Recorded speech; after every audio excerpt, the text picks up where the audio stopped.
Bienvenue dans Arte Reportage pour vous montrer l'espace d'une petite heure le monde tel qu'il est. Au sommaire de ce numéro, la survie pour seul horizon. À Haïti, 5 ans après le séisme, malgré l'aide humanitaire, la situation ne s'améliore pas.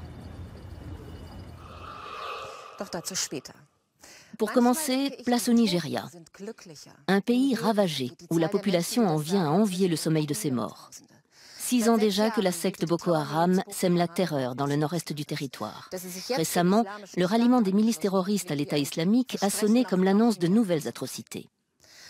Mais les djihadistes essuient à présent de sérieux revers. Avec le Cameroun et le Niger, le Tchad, pays voisin du Nigeria, a déclaré la guerre au fou d'Allah. Le régime d'Idriss Déby n'a pas l'intention de se laisser déborder par la secte islamiste. Plusieurs villes ont été reprises et les morts se comptent par centaines dans les rangs des terroristes. La victoire sur Boko Haram est-elle proche, comme le clame N'Djamena? Charles Amtaz de Keep Shooting a suivi l'armée tchadienne dans sa traque contre les islamistes. Il a également rencontré des populations traumatisées par le climat de violence qui règne dans la région. Son reportage nous rappelle que dans cette guerre, l'horreur n'a pas de camp. Attention, certaines images peuvent choquer. Ce camion militaire tchadien est un corbillard. Sous une chaleur accablante, au cimetière militaire de N'Djamena, 14 familles de soldats se sont rassemblées ce vendredi pour enterrer leur fils. Adi, Adi, aïe mon étoile, Adi, aïe, aïe, aïe, le corps de la famille. Portés par leurs camarades de l'armée de l'air, ces Tchadiens sont tombés dans une embuscade de Boko Haram, la secte nigériane.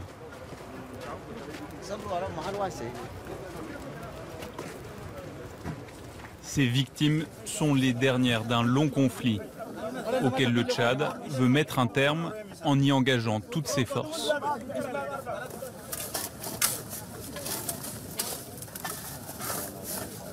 Car cette fois la menace est proche. La guerre se déroule aux portes du Tchad.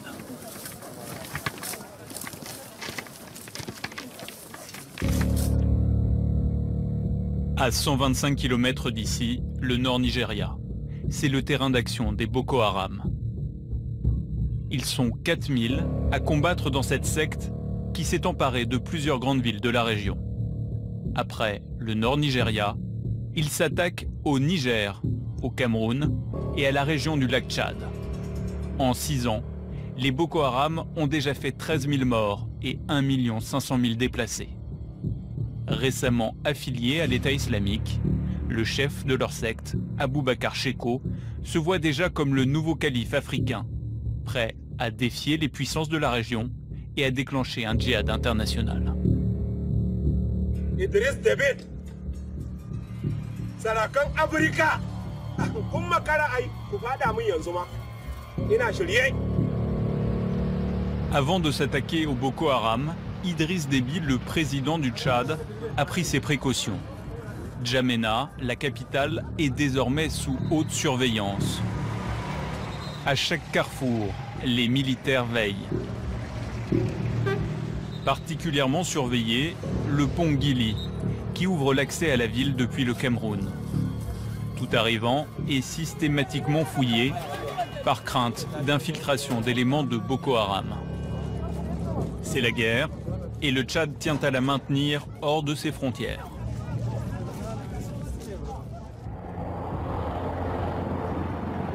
Base militaire 172 à N'Djamena. Sur le tarmac, des soldats tchadiens s'apprêtent à embarquer pour le front.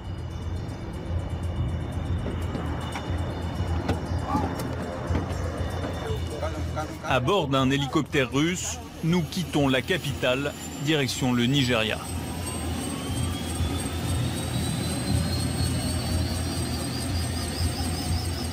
La ligne de front est toute proche. 123 km nous séparent de Dikwa, notre destination. Au bout d'un quart d'heure de vol, nous survolons déjà le Nigeria. À l'avant de l'appareil, le colonel Azem Bermandoa. C'est lui qui est chargé de la communication de l'armée. Il est présent après chacune des victoires des Tchadiens pour encadrer les journalistes sur le terrain. Nous atterrissons en périphérie de la ville nigériane de Dikwa, tout juste reprise par les Tchadiens. Le moral des troupes est au plus haut.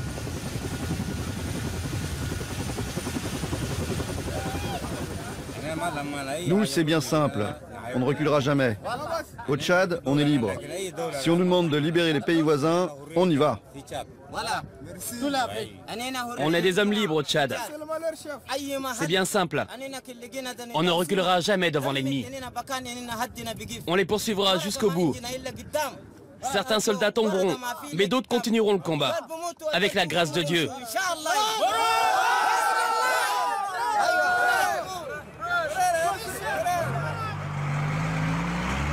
La colonne tchadienne se met en mouvement. Nous partons vers ce qui était encore la veille, un champ de bataille. Avant l'arrivée des Boko Haram, Dikwa comptait 25 000 habitants. Le conflit l'a vidé de sa population. À l'arrivée, nous retrouvons le colonel Azem. Son plan de communication est simple, exposer les pertes de l'ennemi en exhibant leurs dépouilles. Bon, vous filmez là. Vous filmez. Là, il y a un cadavre là. Mise en scène par l'armée, le corps sans vie d'un djihadiste.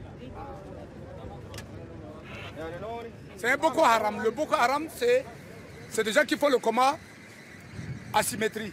Donc nous, on n'a rien à faire avec eux. Ils nous tireront les tirs dessus. Là aussi, ils sont là.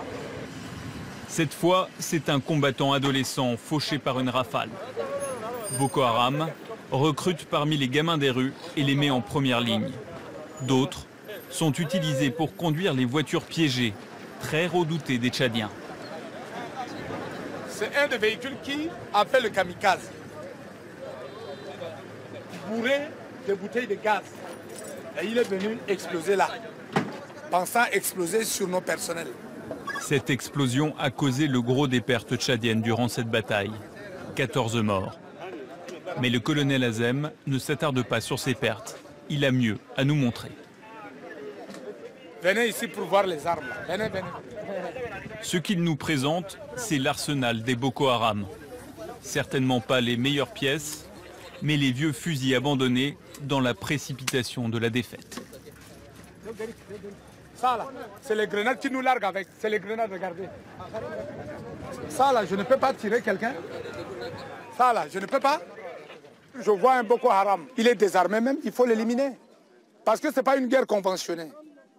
Elle n'est pas conventionnelle comme guerre. Bon, on va. Impossible d'en savoir plus sur les armes ou sur les morts. Le colonel Azem nous presse de poursuivre la visite. Il va nous emmener là où se sont déroulés les derniers combats de la veille. Derrière ces murs, la villa de l'émir de Dikwa. Il en avait été chassé par Boko Haram, qui en avait fait son quartier général jusqu'à l'arrivée des Tchadiens. Nous arrivons devant le bâtiment administratif, l'ancienne base avancée des terroristes. Les militaires tchadiens ramassent les derniers Corans laissés par les Boko Haram en fuite. Nous pénétrons dans un des salons de réception de la villa. La rumeur court qu'Aboubacar Sheko, le chef des Boko Haram, séjournait ici jusqu'à la bataille.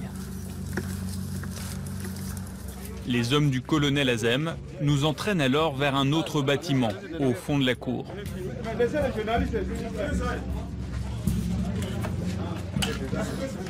Ça pue, hein, faut faire attention. Au bout de ce couloir, une autre scène macabre nous attend. Encore des cadavres, exposés comme des trophées. Oui, ça c'est le Boko Haram. Ça c'est le Boko Haram. Tous les Boko Haram. Ils ont ramassé un peu de pour le cacher. Ça, c'est le cadavre, là, ils ont caché tout là-bas. C'est une grande victoire, le Tchadien. L'armée nationale tchadienne est toujours victoire, nous toujours en morale. Allons-y. Grande victoire ou mise en scène pour journalistes. Le plan de communication continue au pas de charge. Cette fois, au mépris des conventions de guerre, le colonel Azem nous montre un jeune combattant de Boko Haram, encore vivant. Il agonise ici depuis 24 heures. Vous l'avez vu, un qui est à l'agonie, en train d'attendre à mourir maintenant là. Vous l'avez vu, non? Peut-être il faudra lui porter... Non, il faut le laisser réfléchir. Il faut laisser à ce blessé là réfléchir ces moments. Pourquoi? Ben oui, parce que il sait pourquoi il s'est engagé là. Qu'est-ce qu'il défend? L'intérêt national? L'intérêt de quoi? C'est ça. C'est ça qu'il doit méditer. D'abord, ils ne se rendent jamais. Leur objectif, c'est de mourir. Et mourir avec quelqu'un.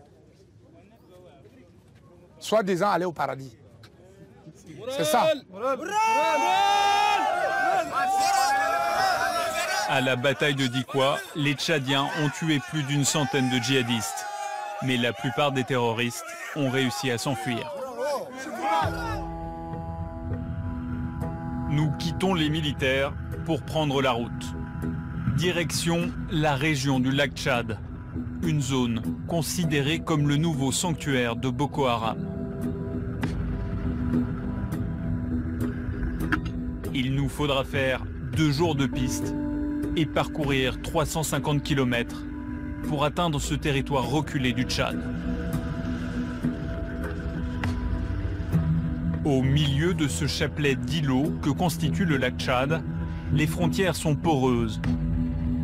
Les Boko Haram en profitent pour s'attaquer aux villages isolés, comme Ngouboua, où nous parvenons enfin. Ici, 2 semaines plus tôt, les djihadistes ont semé la désolation. Ils ont pillé, incendié et tué 7 personnes. Depuis, l'armée a envoyé des renforts pour prévenir toute nouvelle incursion.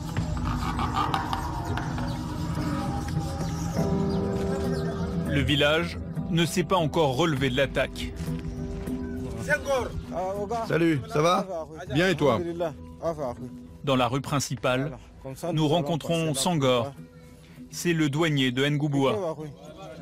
Il est chargé de recenser les victimes de l'attaque. Et vous? Vous serez chez vous? Je passerai vous voir. À Ngouboua, le passage des Boko Haram a bouleversé la vie de familles entières. Dans cette maison, des rescapés. Les gens qui ont été victimes d'incendie, bon, ils n'ont pas d'abri, c'est comme ça qu'ils sont ici. Certains sont hébergés ici, d'autres ici. Et là-bas. Bintou est enceinte de 9 mois. Elle a échappé de justesse aux assaillants. Sa mère, en revanche, est morte dans l'incendie de sa maison.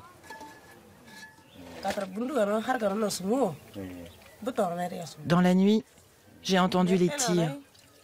Ça m'a terrorisée. Dans mon ventre, j'ai senti comme si mon bébé était pétrifié. J'ai attaché une serviette sur mon ventre pour pouvoir courir. J'ai pris tous mes autres enfants, je les ai réunis et on s'est enfui. Depuis ce jour-là, je n'arrive plus à trouver le sommeil. Je souffre. Tout ça, c'est la folie des Boko Haram. La fille de Bintou a vu son voisin se faire égorger devant elle. Pour l'instant, les autorités tchadiennes ne peuvent rien pour ces familles traumatisées. À Ngouboua, tout le monde craint un retour des Boko Haram. La secte peut frapper partout, à tout moment, au Nigeria comme au Tchad. Une politique de la terreur qui a jeté sur les routes des milliers de réfugiés. Ça va? Vous venez d'où? Vous allez où? Je viens de Baga et je vais vers le camp de Dar es Salaam. Oui, celles-là, ils viennent du Nigeria, ils ont pris fuite. Maintenant, ils cherchent à aller comme ça, avec ses enfants. Donc, c'est comme ça. Ils ont fui Baga, ils sont arrivés ici. Maintenant, ils cherchent à continuer devant. Cette famille du Nigeria ira s'installer dans la première grande ville, à 3 heures d'ici. Chaque jour, ils sont des centaines à débarquer à Ngouboua.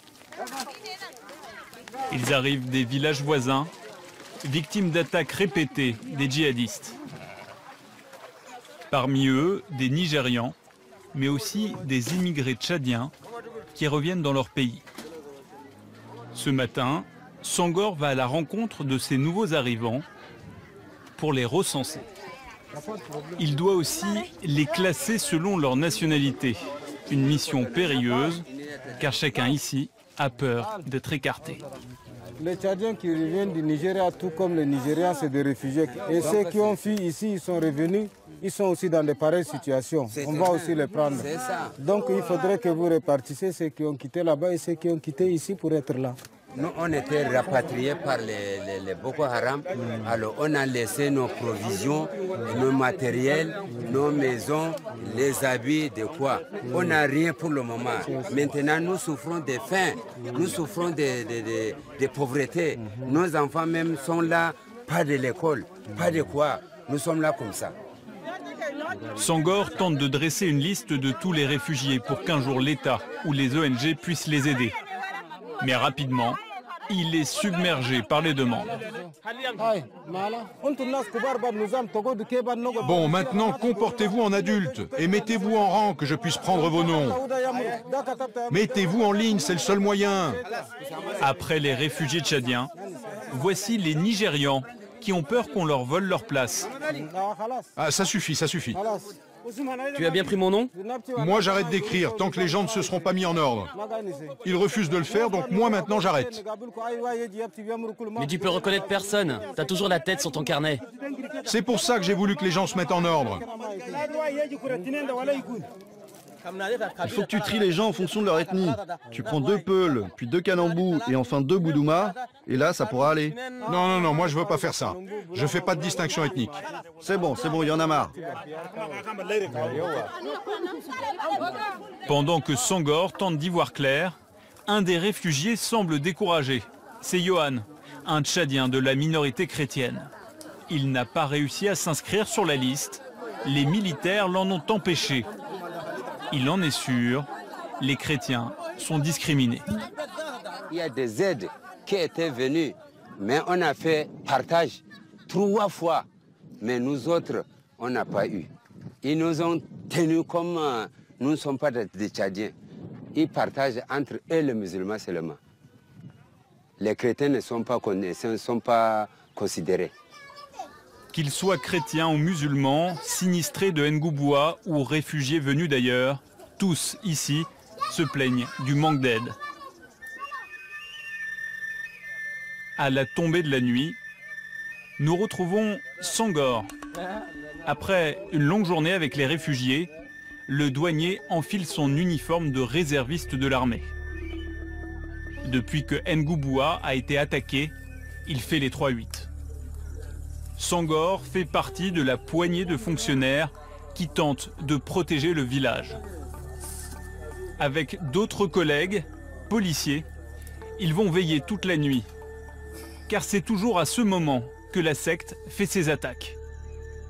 Affaiblis par l'armée, les Boko Haram restent toujours menaçants pour les populations locales. Et maintenant, ils ont des problèmes d'approvisionnement, surtout en nourriture. C'est comme ça qu'ils profitent, ils viennent tard dans la nuit, dans l'obscurité. C'est comme ça pour chercher de quoi manger. Ils viennent, ils entrent et puis ils font des dégâts, ils repartent. Leur intention, c'est de balayer tout ce qui est devant eux, tout ce qui tourne devant eux. Brûler et repartir, c'est tout. Le Tchad n'est pas le Nigeria. Et le Tchadien n'acceptera jamais, surtout la force, l'armée tchadienne, qu'un brigand et un bandit arrivent à récupérer une partie du territoire, jamais. Et cela n'a jamais existé et ça n'existera jamais.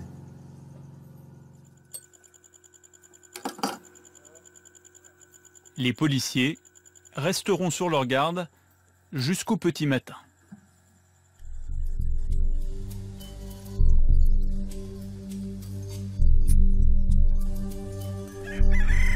Depuis leur dernière incursion, les islamistes tentent régulièrement d'attaquer Ngouboua et ses faubourgs. Au camp des réfugiés chrétiens, la nuit a été courte. Des coups de feu entendus ont provoqué un affolement général. On a passé la nuit dans la brousse. Pourquoi? Mais c'est ça, non? Tout le monde est effrayé. Les moustiques nous ont piqué là. On a passé la nuit comme ça, sans moustiquaire, et dans la brousse. Mais c'est normal. La mort, là, c'est quelque chose qu'on doit fuir, la mort. Johan en plaisante, mais ces mouvements de panique sont très courants parmi les réfugiés.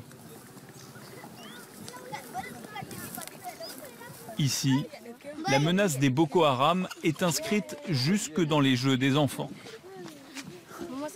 Ça, c'est le couteau. Ils ont fabriqué le couteau de Boko Haram. C'est avec ça que les Boko Haram égorgent les gens. Et donc, quiconque a fait comme ils ont vu. Depuis les événements, beaucoup de ces enfants ne vont plus à l'école. Mais il y a encore une classe à Ngouboua où se mêlent petits chrétiens et musulmans. L'instituteur, M. Enoch, tente de sensibiliser les enfants sur les dangers de la secte islamiste. Notre thème, c'est Boko Haram. Petit 1, nous allons voir la définition de Boko Haram. Que signifie Boko Haram? Qui va parler? Que signifie Boko Haram? Omar Brahim. Boko Haram, c'est des bandits. C'est des bandits. Quand ils sont venus, qu'est-ce qu'ils ont fait? Ils ont fait quoi? Ils ont tiré personne. Ils ont tiré et faire quoi encore? Ils ont brûlé les maisons. Ils ont brûlé les maisons. Ils ont égorgé les gens. Boko Haram, ça veut dire l'école est péché, n'est-ce pas? L'école est péché, n'est-ce pas? Est-ce que c'est vrai? Non. À l'école, on interdit la religion? Non. Est-ce que dans l'enseignement, là, on dit qu'il ne faut pas prier Allah Akbar là? Non. Hein? Non. Tu peux prier, tu peux faire l'école et prier, n'est-ce pas? Non. Non? C'est un peu difficile parfois. Parmi les élèves même, il y a les élèves que leurs parents sont des Boko Haram.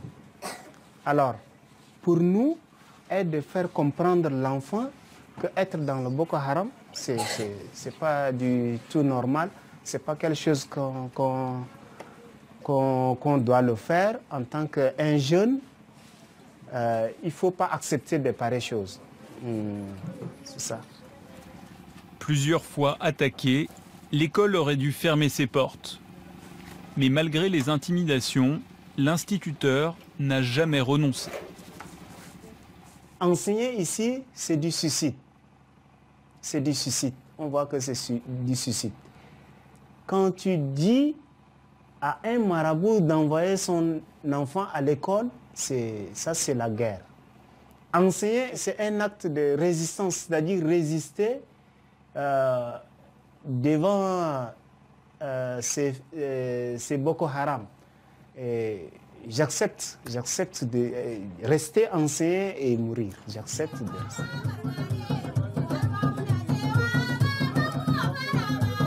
À l'église du village, les réfugiés sont rassemblés.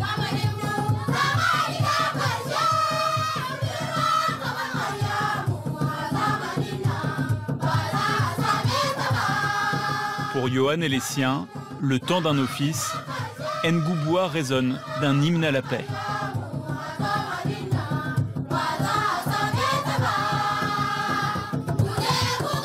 Les récentes victoires tchadiennes ont accordé à la région un répit. Mais dans ce petit coin de brousse, la guerre s'est installée pour durer.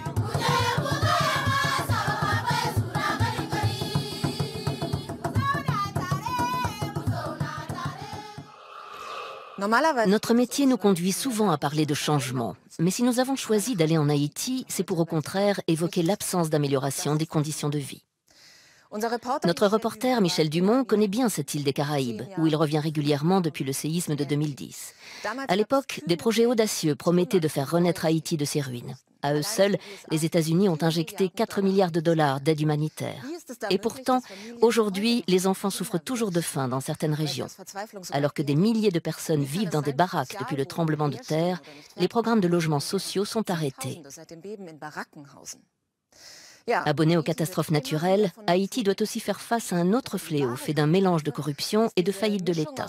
Dans ce contexte, l'aide humanitaire a atteint ses limites. Elle mérite sans doute aujourd'hui une transformation en profondeur. Faute de quoi, les chances pour Haïti de sortir du chaos restent très minces. Reportage signé Michel Dumont.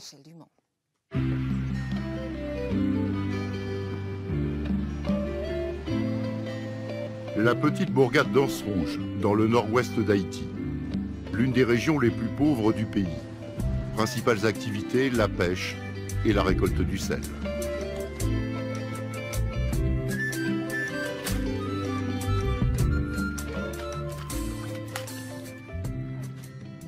À 5 h du matin. On commence à 5 h du matin, jusqu'à 9, 10 heures. L'après-midi, il fait trop chaud. Il n'y a que les femmes qui font ce travail? Les hommes ne veulent pas le faire parce qu'ils disent que c'est trop difficile. Cela nous mange les doigts. Il faudrait porter des gants.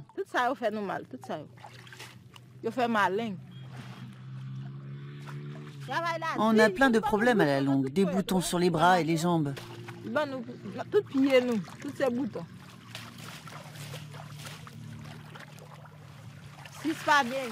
Il faut 6 paniers comme celui-là pour faire un yakoud, un sac. Et 4 sacs font une barrique.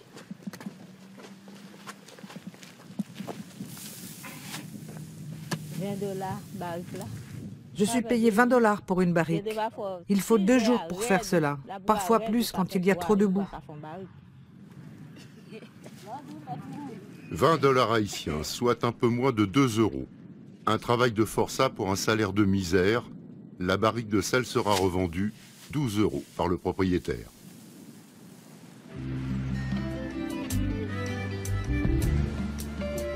Nous étions à Anse Rouge il y a 10 ans, avec les équipes de l'ONG française Action contre la faim. La région n'a pas été touchée par le tremblement de terre de 2010, mais les conditions de vie sont toujours aussi difficiles. Nous retrouvons Eliance, rencontré il y a 10 ans.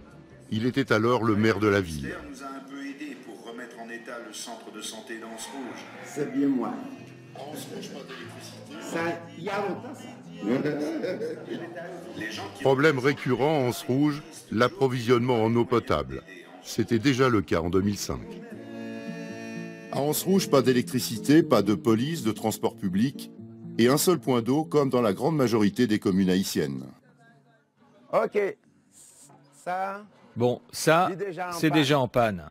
Ça marche absolument pas. Vous voyez?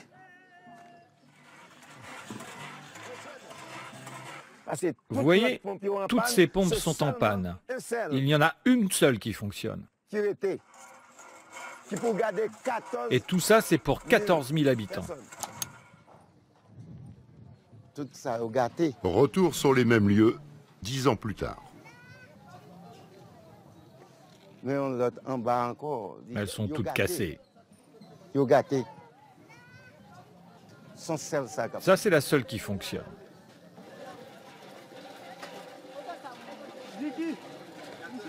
Elles sont cassées depuis longtemps? Oui, il y a 6 mois. Oui, ça fait 6 mois. chaque organisation qui vient ici, eh bien, elle constate la situation et puis tente de nous aider. Puis elles finissent par arranger les pompes et puis elles repartent. Les pompes retombent en panne et la détresse recommence. Depuis 10 ans, c'est la même situation. Oui, c'est toujours la même situation. Oui, c'est toujours la même situation. Moi-même, j'avais demandé aux collectivités territoriales d'Anse Rouge, au gouvernement, que le nécessaire soit fait pour entretenir ces pompes. Mais vous voyez, rien n'a changé 10 ans après. Et ce n'est pas à la population de résoudre ce problème.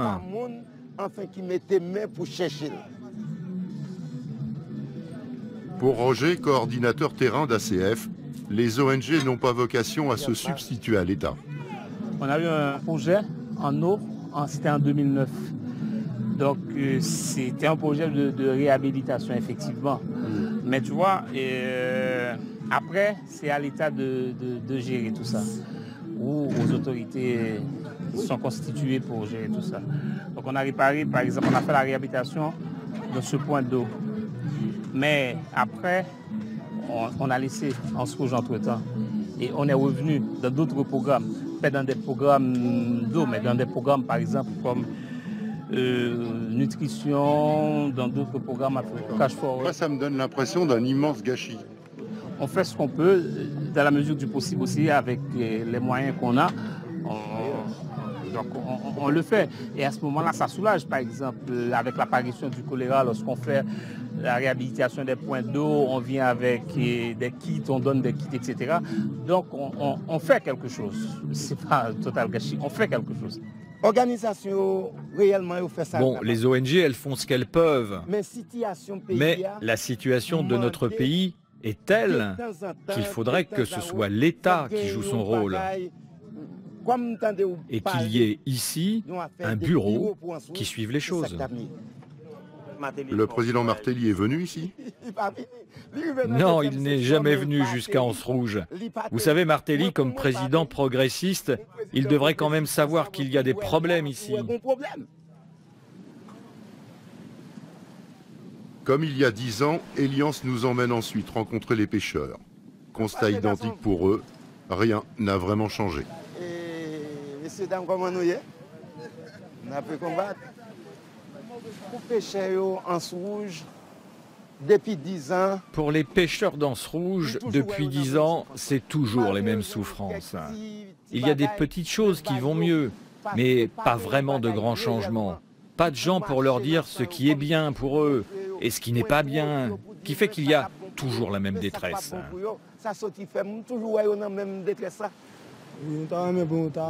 On n'a pas de grands bateaux pour travailler, pour aller loin au large.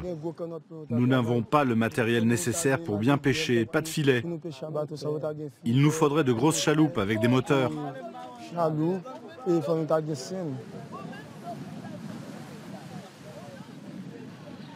En dehors d'un étonnant éclairage public à panneaux solaires, rien n'a donc changé à Anse Rouge, alors que la population a doublé en 10 ans. Faute de travail, les habitants de l'intérieur des terres rejoignent le bord de mer pour tenter de survivre. Marc-Antoine Hédé, le maire en place depuis 4 ans, doit lui aussi faire avec les moyens du bord, c'est-à-dire avec presque rien. Et quel est le budget de la commune ici? Nous n'avons pas un budget exact, puisque la commune, chaque mois, on nous envoie en payroll pour payer les gens qui travaillent. Nous n'avons pas un budget exact. Quand les organismes viennent nous aider, ils nous donnent des sous qui ne sont pas convenables à la population pour aider la population. Tous les produits que je vois là, ça vient des États-Unis? Exactement. Ils viennent des États-Unis d'Amérique. Et il n'y a pas de produits locaux? Non.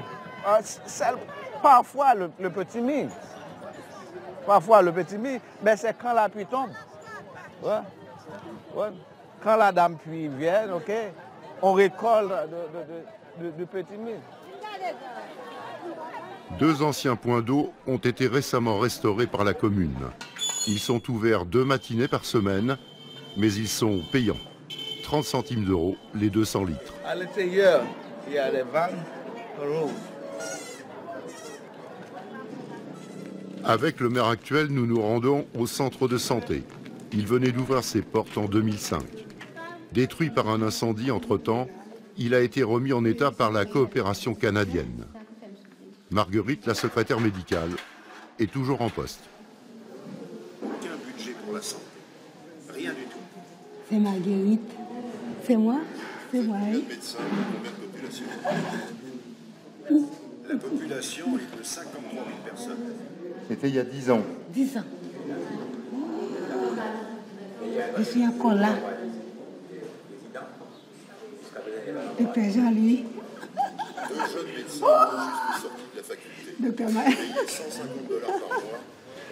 Docteur Maquerol, il est parti, il est rentré aux États-Unis, et docteur Jean-Louis, il est retraité, il est à Port-au-Prince. Et comment va le centre aujourd'hui? Nous avons des médecins, nous avons des infirmières, et puis ça va. Oui, ça fonctionne bien.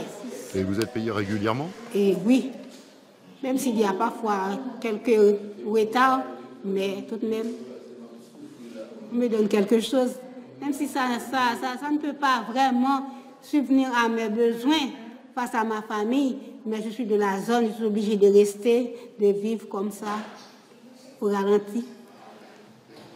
Ce centre de santé est le seul de la ville. L'hôpital le plus proche est à 2 heures de route. Manifestement, par rapport à notre précédente visite, le fonctionnement du centre s'est amélioré. Les moyens ont été renforcés, mais comme le soulignent et le docteur Jules et le maire, restent les problèmes chroniques d'Haïti. Nous sommes 4 médecins, 3 médecins de service, plus les directeurs. Ça fait 4. Les infirmières sont environ 11 à 12. Et votre problème le plus important, c'est le manque de matériel? Manque de matériel.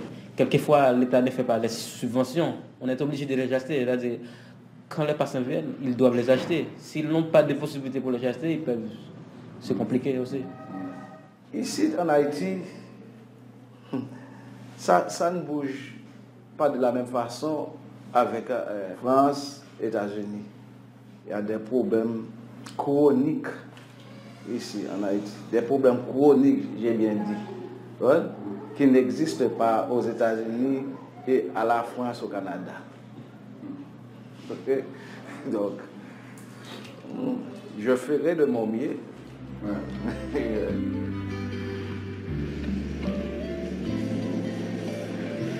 Nous prenons la route pour l'intérieur des terres, les Mornes comme on dit ici, pour rejoindre le petit village de Mao à 1h30 de piste.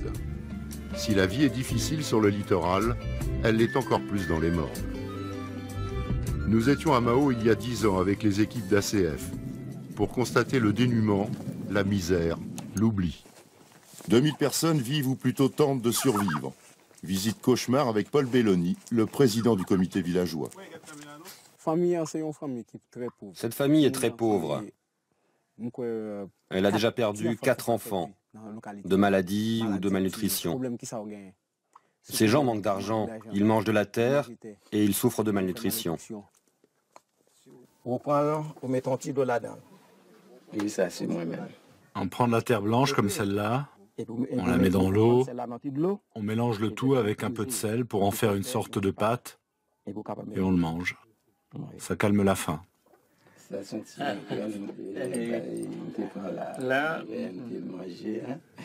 les autorités de Port-au-Prince, ni celles des Gonaïves. Nous avons retrouvé Joseph, l'homme qui nourrissait sa famille avec de la terre et de l'eau.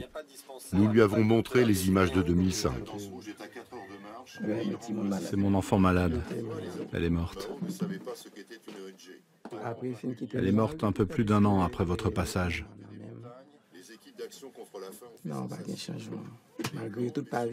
Rien n'a changé depuis 10 ans.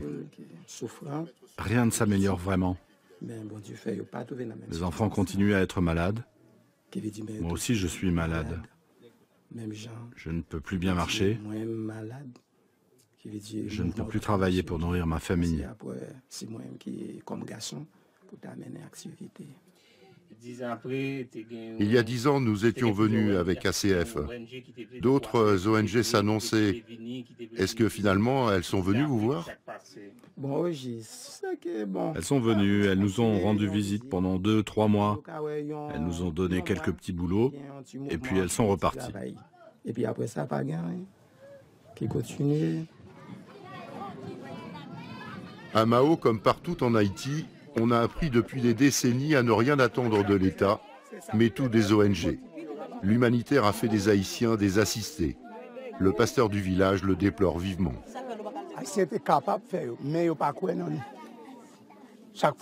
Les Haïtiens sont capables de faire des choses, mais nous ne croyons pas en nous. Nous pourrions rassembler nos énergies, nos efforts pour nous développer, nous entraider, mais nous ne croyons pas en nous. Les gens de mauvais comportement. Si tu aides quelqu'un, tu attends quelque chose en retour, mais ici, tu ne l'as jamais. C'est chacun pour soi, d'où la situation qui ne bouge pas. Action contre la faim et d'autres ONG sont en train de mettre en place un programme de sécurité alimentaire basé sur le soutien à de petits marchés locaux. Un programme sur 4 ans, sur la durée. Enfin, ne plus faire du ponctuel, agir à long terme, repenser l'action humanitaire en Haïti, certains commencent à le demander, à l'image de Jean-Christophe Ruffin, ancien président d'ACF, rencontré à Paris avant ce reportage. Haïti, à la fois, c'est un terrain d'efficacité, puisque dans les situations vraiment dramatiques, les ONG font un travail efficace, mais qui n'est pas durable du tout, qui n'est pas relayé par un travail de fond, ce qui fait que c'est l'urgence récurrente, c'est l'urgence permanente. On a l'impression que ce pays n'existe que pour permettre aux donateurs de se donner bonne conscience tous les 10 ans. Voilà, c'est une sorte d'histoire sans fin. La question, c'est qu'il faut rééquilibrer complètement l'aide qu'on apporte à des pays comme ceux-là, qui est une aide qui est devenue beaucoup trop, j'allais dire, superficielle et beaucoup trop liée à l'urgence et qui a déserté les enjeux de long terme. Donc, c'est ce rééquilibrage qui est nécessaire. Mais ce rééquilibrage, il est aussi financier, vous savez, parce que pourquoi est-ce qu'on fait de plus en plus d'humanitaire d'urgence et de moins en moins de développement? C'est parce que le développement, c'est cher, ça suppose un investissement long terme, ça suppose des moyens. Nous quittons le nord-ouest pour regagner Port-au-Prince, la capitale. Une piste caillouteuse pour atteindre les Gonaïves, la capitale régionale, puis du bitume. Il y a encore quelques années, il fallait 7 à 8 heures de trajet. Il n'en faut plus que 5, un petit mieux appréciable.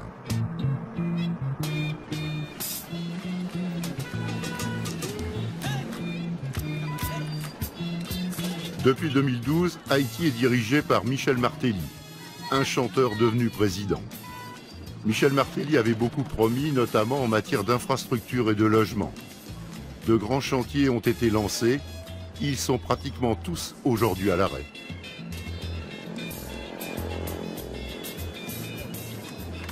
Ronaldson est l'une des plumes du quotidien Le Nouvelliste. Il connaît bien le dossier de ces grands travaux.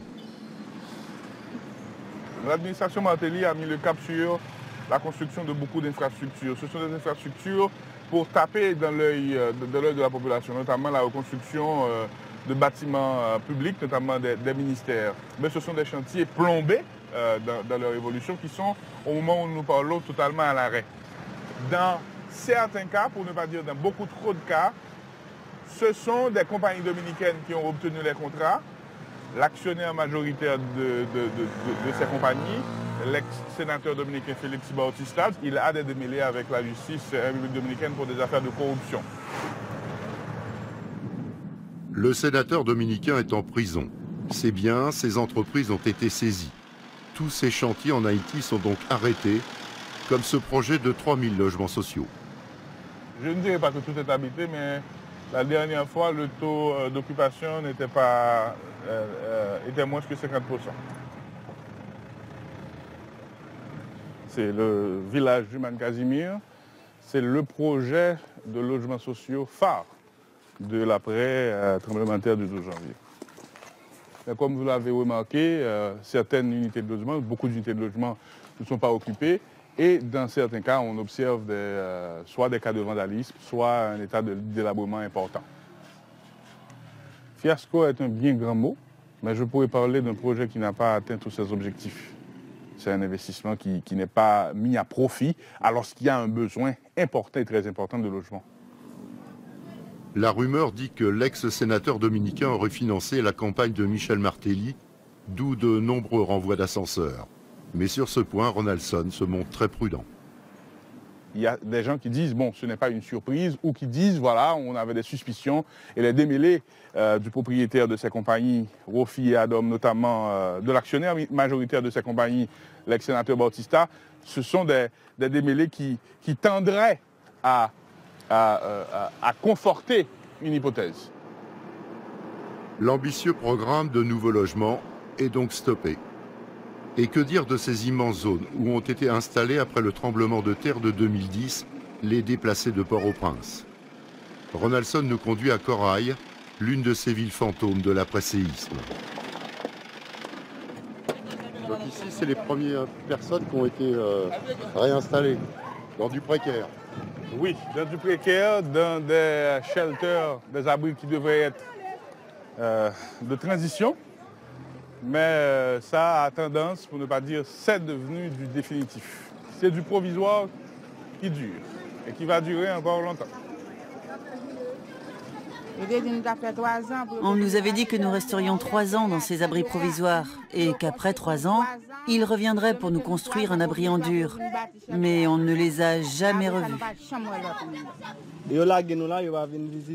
Personne ne vient nous voir. Parfois, il y a des étrangers comme vous, mais ça ne change rien à nos conditions de vie. Quand il pleut, l'eau rentre dans les abris. C'est pas bon pour nous.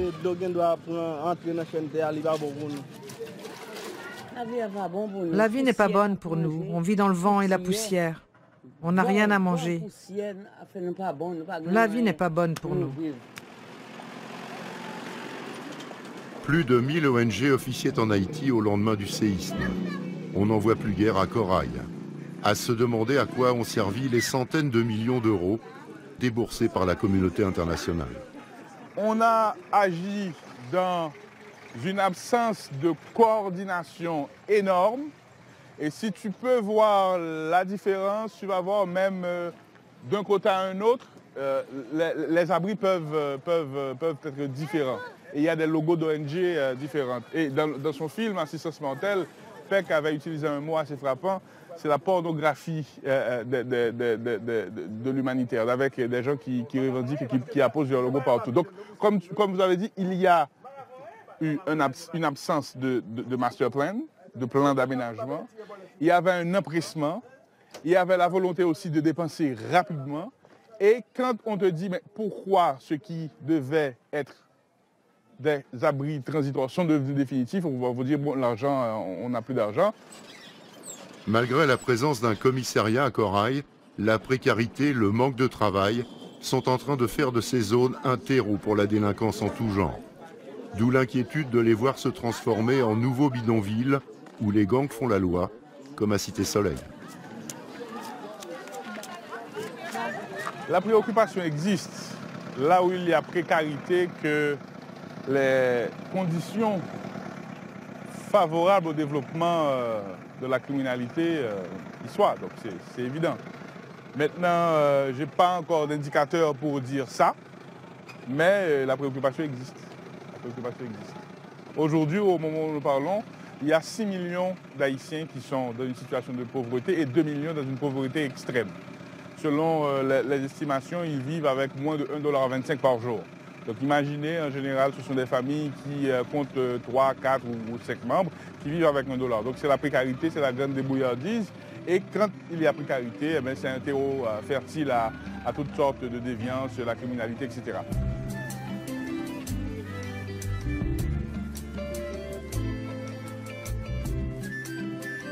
Cinq ans après le terrible séisme, la situation des Haïtiens n'a guère évolué, en dépit des milliards d'euros dépensés par la communauté internationale. Autour de Port-au-Prince, les constructions sauvages se multiplient. Dans l'anarchie la plus totale, on frémit à l'idée de ce qui pourrait se passer lors d'une prochaine catastrophe naturelle.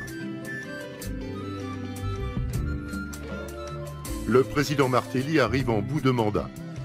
Mais il a oublié depuis 4 ans d'organiser des élections législatives et municipales. Sous la pression des États-Unis, il vient de promettre qu'elles auront lieu à partir d'août prochain. Dans la périphérie de Port-au-Prince, un centre olympique flambant neuf a été construit, financé par le CIO. Un peu plus loin, le chantier du mémorial aux victimes du séisme de janvier 2010, commencé il y a 4 ans, est à l'arrêt. Tout un symbole.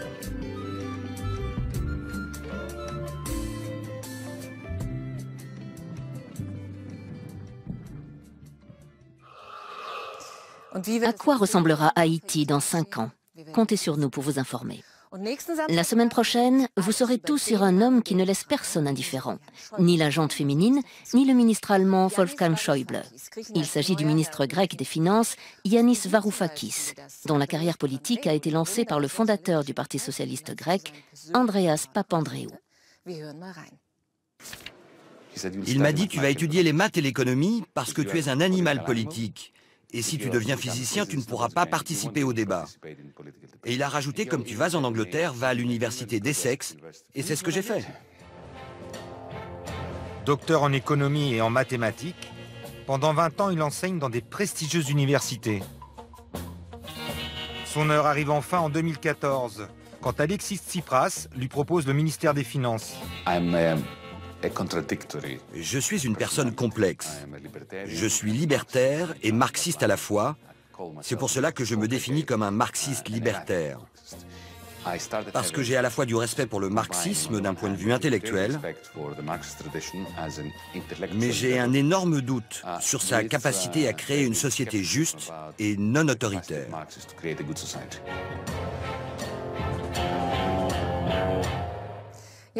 Le reste est à découvrir la semaine prochaine en compagnie